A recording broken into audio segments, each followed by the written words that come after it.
through the loop from the back side. Okay? Everybody with me so far? Then we're going to go behind the standing part, and we're going to go back through the loop. Okay? Now, this is where everybody goes wrong. At this point, people go, I think I've tied it. And they just start yanking pieces of rope, and it turns into like a ball. Okay? This is the part of the bowline that we want to keep open. Okay? So we grab the tail here and the loop together, and then we grab here and we set this knot like this. You know it's a properly tied bowline when the tail exits on the inside of the loop. Okay? If it looks the other way, then you've gone up and around the wrong way, and your tail is coming out over here. Rule of what? Rule of thumb. You want 4 inches of tail. Okay? So about a fist. So my tail's long enough. Okay? So that's how you tie a bowline. Now, to make it a running bowline, all we're going to do is tie a bowline around this piece of rope so that it slides. Okay? And that gives us a choking effect. So to do that, somebody's going to hold my rope.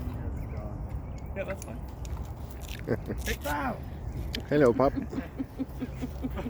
Good morning. Good morning. Yeah. Okay, so you're going to hold this piece of rope up in the air. Okay? Hold. Okay, so I want this laying down here, and then hold the other piece up in the air. Okay. Right hand high. Way up high. There you go. Perfect. So now I'm going to tie a bowline in this piece of rope, but I'm going to tie it around this. Remember how we talked about that loop? So how do I tie it? Overhand loop. Okay? Now, I'm going to capture this rope. Okay? And then I'm just going to forget about that rope. This rope doesn't exist to me anymore. Okay? Now I'm going to finish my bowline. I come through the overhand loop from the back side. Okay? From the back side, I go around the standing part, and I go back through. Make sure I've got enough tail. Grab the tail in the loop, and I set. Now, if you put your arm inside this big loop here, put your arm inside of it, okay? You see how when I pull, it chokes, it cinches? So that's what we want to do around the base of the tree, okay? So to do that, I'm going to go around the tree. Okay? I want to capture this. True or true? True. Yeah. So now what I'm going to do is I'm going to capture it and then just tie a bowline here. Okay? I forget about that piece of rope. Through, around, back through, make sure I have enough tail. Grab the loop and the tail, and here, set it. Okay? When we tie knots, we tie the knot, then we dress all the parts of them up. That's what I'm talking about when I make sure I've got enough tail and I'm grabbing the right pieces, and then we set them. Okay? TDS, tie, dress, and set. What is it? Tie, dress. Perfect. Okay? So now I have this choking effect on the tree. I can pull, and this just gets tighter and tighter and tighter. Because if I just tied a big bowline around here and I put 3,000 pounds on it, could it slip? Yeah, absolutely it could. Okay? So that's the running bowline. And we tie that, we create a basal tie with that. Okay? Now we're going to go to the other tree. Hitch. Okay? The timber hitch is actually very simple to tie. This is what we call a dead-eye sling. Okay, what's it called? Dead-eye sling. Dead-eye. Okay? This loop is what we're going to use to actually attach things to. Okay?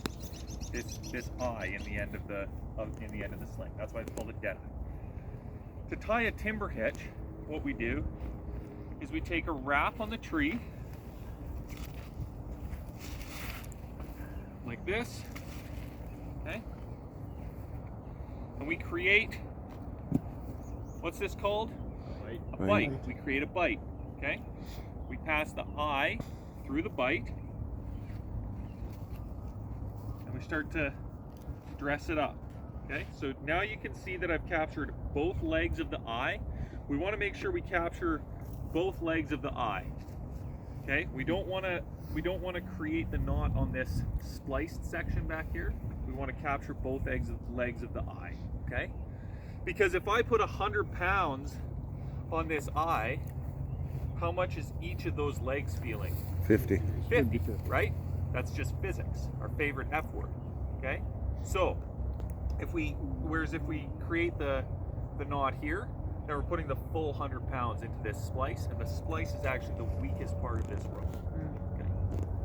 So, we create a bite, and we capture the eye. And then all we do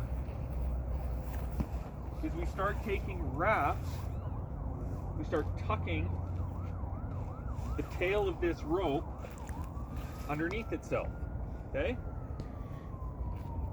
So that's one, okay? And we just keep tucking, that's two.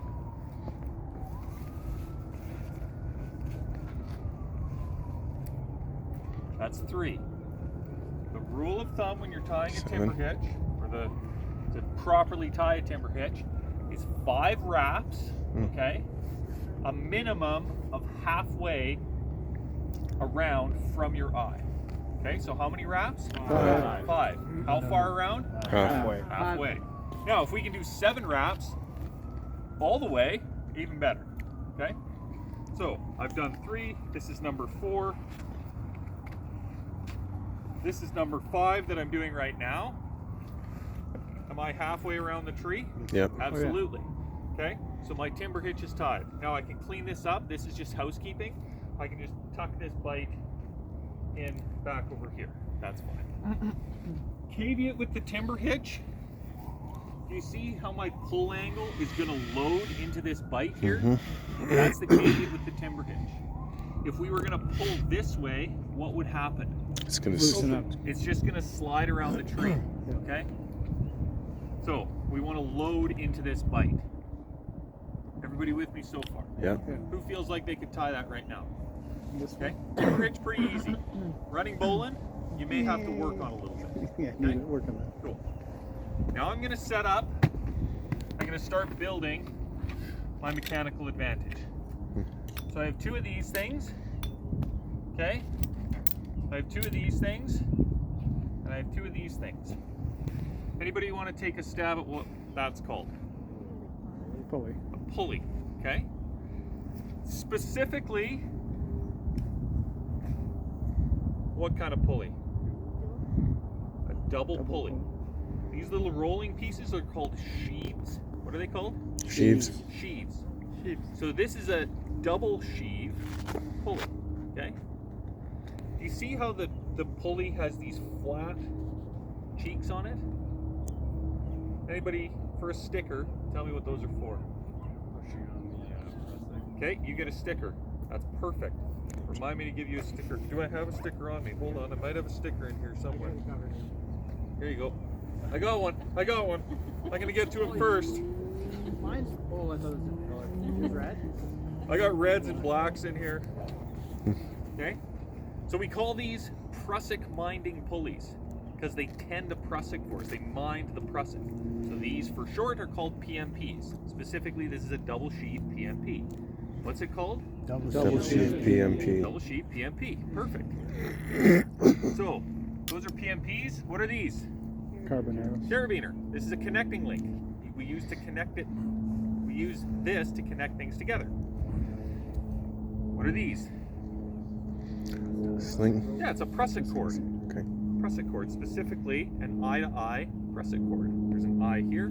There's an eye here. Eye-to-eye Prusik cord. Okay. So when we're pulling this tree, if I'm here and I'm pulling, okay, let's say I want to create 1,000 pounds of pull. Well, I've got some options. I can build a 5-to-1 and pull with one guy, but I could also just put 5 guys here. True or true? True. We could have 5 humans pulling here. But what's the problem with just putting 5 humans here? Slip. Right. I don't have any way of capturing the progress that I'm creating. I don't have 5 humans either. Well, you might not have 5 humans, but if even with 1 human, because often 1 guy can pull a tree over. But if I pull, and I start to stand a back-leaning tree up, and then I slip, what happens to that tree? Goes back. It sits back, okay? So we want to think in terms of capturing progress that we create when we're standing up a back-leaning tree. Now, is there another way that I could capture progress with some fancy little things that we used yesterday? Wedges, yeah, we can capture progress with wedges too, okay? So if you don't have this and you just have a rope, you can pull here and drive wedges at the same time to capture progress, okay? But what we're going to use to capture progress here in this system is something called an English Prusik, okay? To tie an English Prusik, all we do is we take an eye-to-eye sling and we just start wrapping both legs underneath themselves. See that? Yeah. See what I've created? I've created a girth hitch. Now we just keep adding legs to the girth hitch. We're going to take these, we're going to tuck them through again. Like this. Okay. We're going to do it one more time.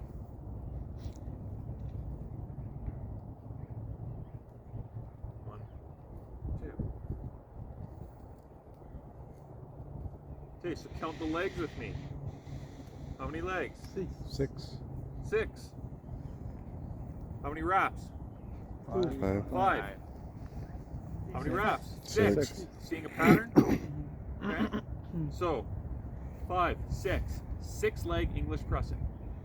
Now, the order that we build this in is kind of important, so I want you guys to pay attention to this. I'm going to put the carabiner into my deadeye. Then I'm going to clip my English Prusik into the system. So this goes on to the carabiner first, which means that when this is holding load, it's loaded right on the spine of the carabiner, which is its strongest axis. Okay? Now this gives us the advantage because right now this is laying on the ground. And it can get confusing because the system can start rolling over on itself. So what I do now is I pull some of this line through. See how we've already captured that progress? Now things are starting to get tidy. Okay? Take my first PMP.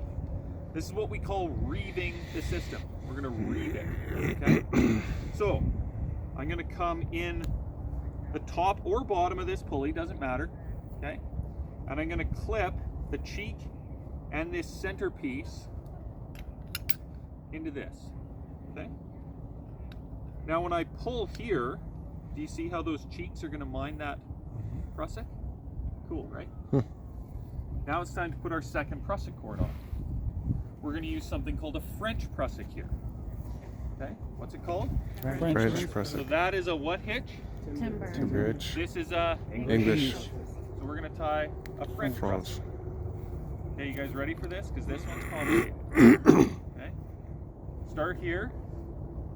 1, 2, 3, 4, 5, 6, 7. 5, 6, 7. Okay? 7 wrap English Prusik or French Prusik. Okay? Most difficult knot you'll ever find. Yeah, pretty hard. Second carabiner. So now this gives us the pull on the parent line. Now I can add my next PMP to the system. So I came in the top of this pulley, so I'm coming out the bottom. So now I want to come in the bottom and out the top, just to keep all the legs of my rope organized.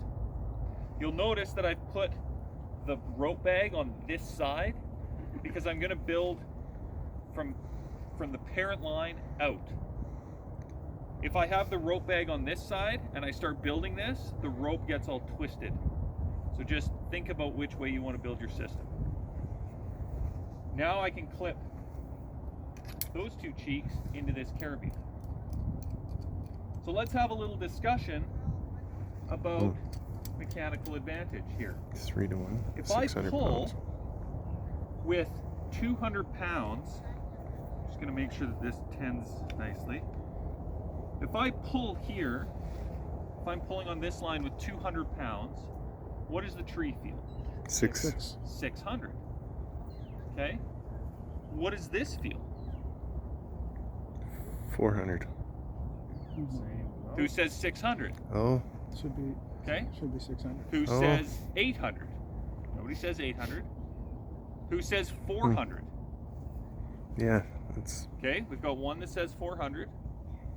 You've This been wrong feels before. 400 pounds. Why? Because Because you're you only putting want- 200 on Right, yourself. because 200 I'm plus the putting pulley. 200 pounds in. Yeah.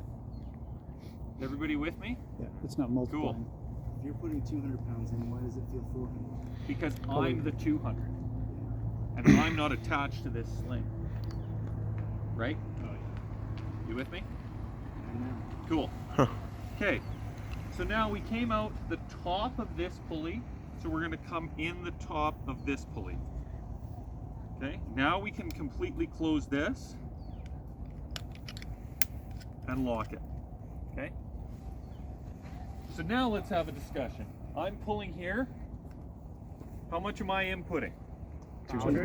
200. What's the tree feel? 600. 800. 800. 800. Who says 800? Who says 600? The tree is still feeling 600. Why? What's feeling? Something's feeling 800 in the system, Oh. Oh, it's but it's the anchor Right. point, because you Right. haven't wrapped it yet. Right? That's right. Yeah, okay. because now I'm pulling the wrong direction. Yeah. So, 600. so if I was pulling here, Hmm. is the tree's only feeling 600? Well, the tree was feeling 600 a minute ago when I was pulling here. Now I can see what's going on, and as I walk backwards, I'm walking away from the hazard. Mhm. So that's why we build mechanical advantage in odd numbers. Okay? We build a 3 to 1 or a 5 to 1 or a 7 to 1. Because there's no point in me overloading my anchor. Right? So we want to think about that when we build mechanical advantage. Okay. So I came out the bottom of this pulley. I'm going to come in the bottom of this pulley and out the top. Clip it. Lock it. There. Now, what's the tree feel? 800. 1,000. 1,000. Tree feels 1,000 5 to 1. because we've got 1, 2, 3, 4 legs pulling 200 pounds plus the 200 pounds that I'm pulling and putting into the system. So what would this be? 3 to 1, 5 to 1? 5. 5 to 1. 5 to 1. Cool. Okay. Now, why do we use this Prusik here? So that, well, Yeah, go ahead. so that right now we're almost out of travel. Sure. We can back that up and get more purchase that way, extend our. So if I pull here, how much pull can I get before these two pulleys hit each other? 3 feet maybe. About 3 feet. Okay, we call that two blocking a system when these two pulleys hit each other. By using this, instead of a knot, like an alpine butterfly or something in this line, we have the ability to adjust. Okay? So we can pull, and we can adjust. I encourage you guys to think about how much rope you're going to need to stand the tree up, Mhm. and then add that much into your system, plus a little bit. Okay? Now, if we don't have enough rope, okay, we can start back here. If this was all the rope we had, we just had the tail here, we could start, pull, capture some progress, okay? Pull, pull, pull. Now we've captured this progress. So we set our wedges. Set the system. Pull again, okay? That's why this is here. Capture progress. Okay? Now I want to ask you guys a question. How does this work? If I pull here, is this just magically multiplying my force to make it 1,000 pounds? Like, how does this actually work? Is it resistance? So I pull here. It's a force multiplier. It doubles the ratio. It's absolutely a force multiplier. But if I pull here, and I'm going to pull, let's say I'm going to pull a foot on this parent line. How many feet do I need to pull on this line? Well, if there was only one, it would be 2. If I want to move that tree a foot, how many feet do I need to pull here? 5. 5 feet. Yeah. Okay? So this is like shifting gears on your bicycle, going to low gear. How fast your feet need to move. Going up the hill is easy, but your feet got to go around a lot of times, right? So if I want to move that tree a foot, I have to pull 5 feet of rope through the system. Okay, so that's where there's no such thing as a free lunch, right? So we got to pull 5 feet of rope through the system to get a foot of movement. If it was 3 to 1 every 3 feet? Exactly. Because at 3 to 1, you'd have to pull 3 feet of rope for every foot that you want to gain. Okay? Any questions?